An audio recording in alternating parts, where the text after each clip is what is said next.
নমস্কার বন্ধুরা, আমি আজকে রান্না করছি মোরলা মাছের চচ্চড়ি। আমি এই যে মোরলা মাছগুলো কেটে ধুয়ে নুন হলুদ মাখিয়ে রেখেছিলাম। তো এখন আমি মাছগুলোকে আগে ভেজে নেব, তারপরে আমি কিভাবে চচ্চড়িটা করছি তোমাদের সাথে শেয়ার করছি, কি কি দিচ্ছি। মাছ ভাজার জন্য বন্ধুরা আমি কড়াইতে তেলটা বসিয়ে দিয়েছি এবং তেলটা আমার প্রায় গরম হয়েও গেছে। আমি এবারে এই তেলের মধ্যে মাছগুলোকে ভালো করে ভেজে নেব। সবকটা মাছ আমি একবারেই দিয়ে দেবো তেলে।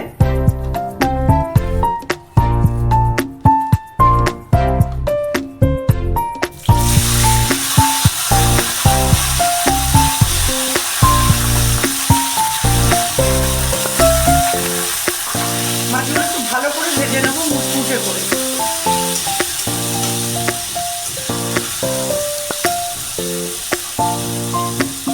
মাছটা ভেজে নিয়ে আমি ফেরত আসছি।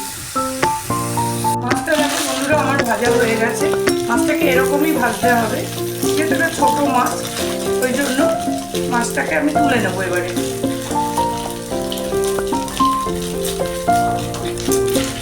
মাছটা তুলে নিয়ে আমি আবার ফেরত। মাছটা তুলে নিয়েছি কড়াই থেকে, তো ওই তেলের মধ্যেই আমি আবার মাছটা বাকি জিনিসগুলো দিয়ে মাছটাকে রেডি করবো।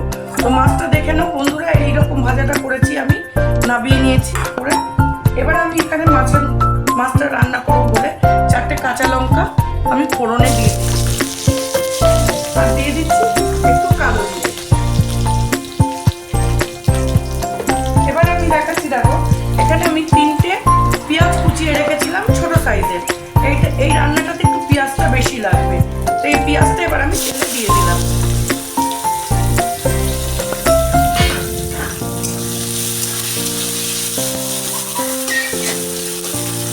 পেঁয়াজটা একটু ভাজা হয়ে আসলে পরে তারপর আমি কি দিচ্ছি তোমাদেরকে দেখাচ্ছি।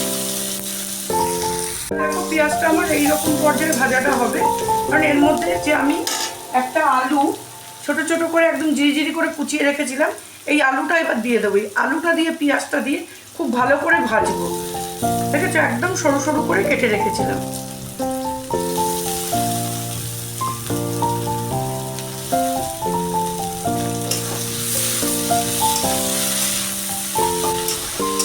এবার আমি এর মধ্যে একটু নুন আর হলুদ দিয়ে দেবো।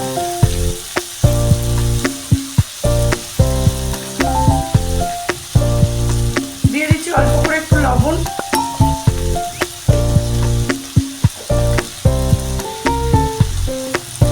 দিয়ে দিচ্ছি 1 চামচ হলুদ। লবণটা খুব বেশি দেওয়া যাবে না, তার কারণ হচ্ছে মাছটা ছোট মাছ, তাহলে নুনে একদম নুন বেশি হয়ে গেলে খাওয়া যাবে না। মাছটাও নুন হলুদ দিয়ে মাখানো ছিল, লবণের পরিমাণটা একটু অল্পই রাখতে হবে। এবার আমি এই আলুটা পেঁয়াজটা খুব ভালো করে ভেজে নেব। ভেজে নিয়ে আমি আবার ফেরত আসছি। বন্ধুরা দেখো আমার আলু পেঁয়াজটা ভাজাটা ঠিক এইরকম হয়ে গেছে।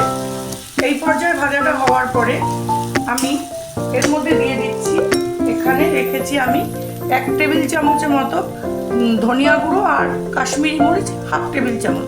এইটা আমি একবারে দিয়ে দিচ্ছি। দিয়ে ভালো করে আলুটার সঙ্গে পেঁয়াজটার সঙ্গে কষিয়ে নেব মশলাটাকে। অল্প অল্প জল দেবো আর কষাবো।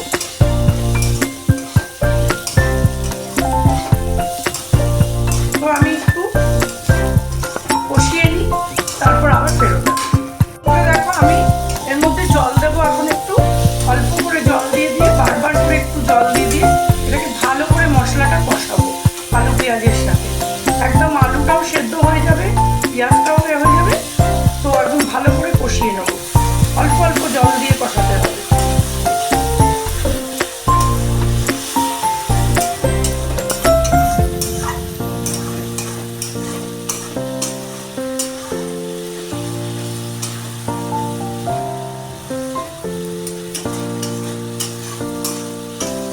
এরকম অল্প অল্প জল দিয়ে আমি একটু কষিয়ে নিয়ে ফেরত আসছি।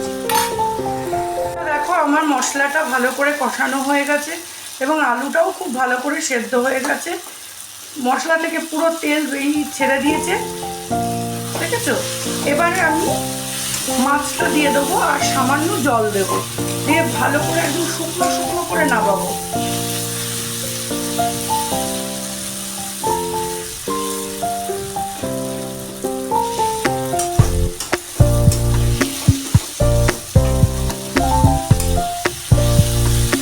বন্ধুরা, তোমরা যদি এই রেসিপিটা দেখো, তোমাদের যদি ভালো লাগে তো তোমরা একবার রেসিপিটা ট্রাই করে দেখো।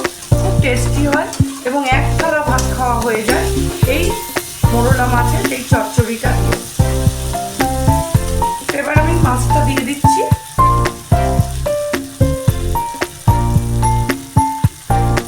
এবং এইটুকু জল দেবো, দিয়ে মাছটাকে ভালো করে সাথে মাখা মাখা করে নেবো।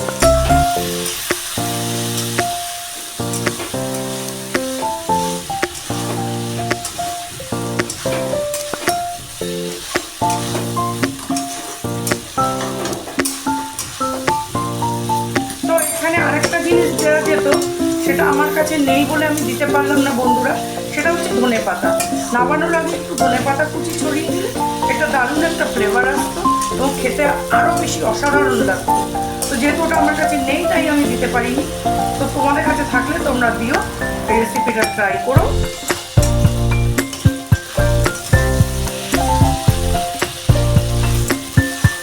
পুরো এরকম শুকনো শুকনো রান্নাটা হবে।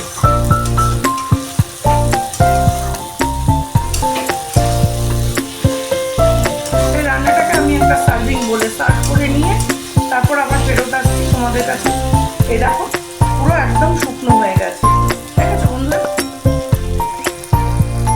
তো বন্ধুরা দেখো, আমার মোরলা মাছের চচ্চড়িটা আমি সার্ভ করে দিয়েছি। তো আমার এই রেসিপিটা যদি ভালো লেগে থাকে তাহলে তোমরা লাইক কমেন্ট শেয়ার করো। নতুন বন্ধুরা যারা ইউটিউব থেকে দেখছো তারা আমার চ্যানেলটাকে একটু সাবস্ক্রাইব করে আমার পাশে থেকো আর বেল আইকনটা প্রেস করো। ফেসবুক থেকে যারা দেখছো তারা আমার পেজটাকে একটু ফলো করো।